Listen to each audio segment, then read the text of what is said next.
This is the Prime Sports Horse Report on the Prime Sports Network. As we handicap two races from Saratoga, it's going to be a big card on Saturday, John, including the Travers Stakes. Absolutely, Greg. Some great racing tomorrow, and I have some opinions. Hopefully, they'll be right, so we can continue on our streak that you helped Yes. us continue last week with your excellent job at Del Mar. So let's see if we can keep it going. Yes. Again, right now we have hit on 7 of our last 10 races. So now we are today the most accurate handicapping show on the internet as of today. Okay, That that's might good. change next week. Yeah, Okay. We are not going to do. We talked yesterday, and again, if you miss our reports, we have reports every Thursday. We recap the previous week, and we let you know what we're going to talk about on Friday's show. And we usually say that there's a debate on a couple of races. So the one race we are not going to handicap will be race 8. That's the Troy Stakes.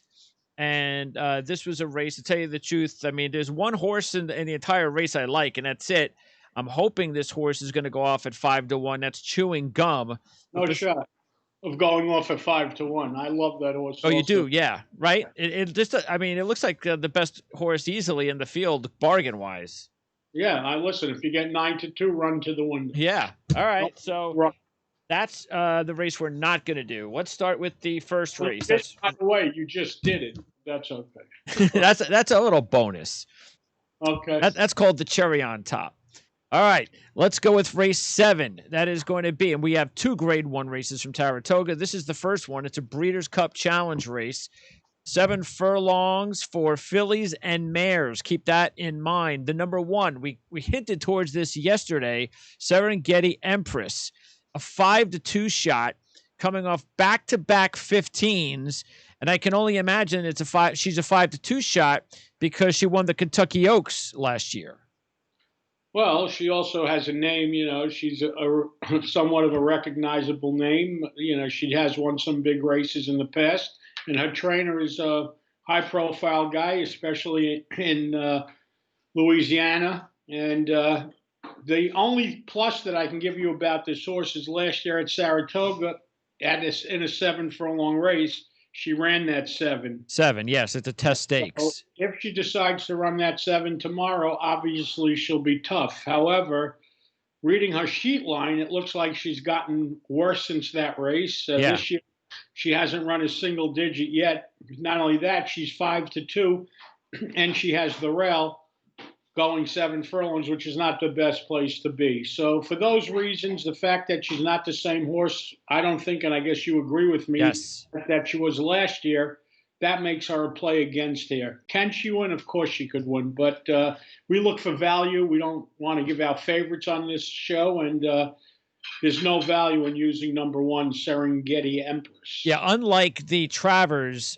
sometimes, and we always talk about this, sometimes when you have a favorite, the only thing you could do is stick with the favorite and try to find other ways to make money. This is not that favorite in this race, though. Agree. All right, Cookie Dough, a 12-1 shot. Now, I'm not gonna go with Cookie Dough, but I think Cookie Dough is a horse, considering the odds, that I would not push aside. This horse, ran his best 3-race stretch late last year, then started this year in continuing that stretch with the 7 in February and that win in the Grade 3 race at Gulfstream Park. And then I just, had that, whatever that was, the last time out, which was one of those races where we draw the line through it, and I don't even care about that race. So I like the forward movement from this horse, and at 12-1, I was considering the horse, but I'm not going to take him. Well, the problems I have with the horse is her race at Saratoga last year was terrible. That was the worst race she ran all of last year, was the race at Saratoga. Also, she's now gets a trainer change, and I think it's a negative trainer change.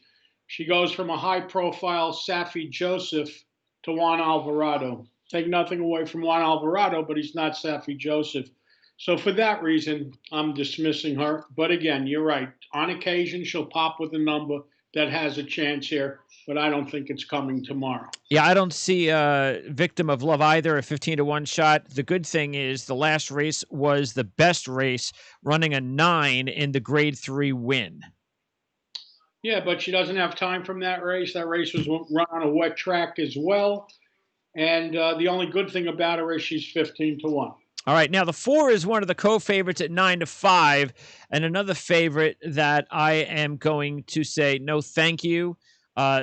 This horse is coming off back-to-back 7s, so that's okay. Ran a best 5, ran 5 a few times actually over her career, but last year at Saratoga, at this distance, ran a 13, and that was the only time this horse has ever been at Saratoga.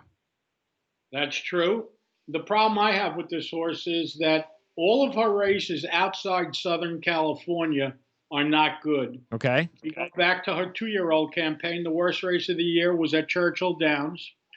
Then go to last year when she shipped out of California. She shipped to Churchill, ran the 14, Yep. the 13 at Saratoga, the 11 at Parks. Goes right back to California, and you see 5, 7, 7, 7. Oh, by the way, the 13 this year, first race out, was also a ship to Oaklawn. Back to California, 7-7. There you go. Obviously, she likes the water in California a lot better than she likes it anywhere else. Yeah. She's going to be the big favorite. And for the reasons I just mentioned to you, the fact that she doesn't take her races outside of Southern California really makes this a play against for me. So the reason that this is a pretty interesting race is because the 2 favorites in here, Serengeti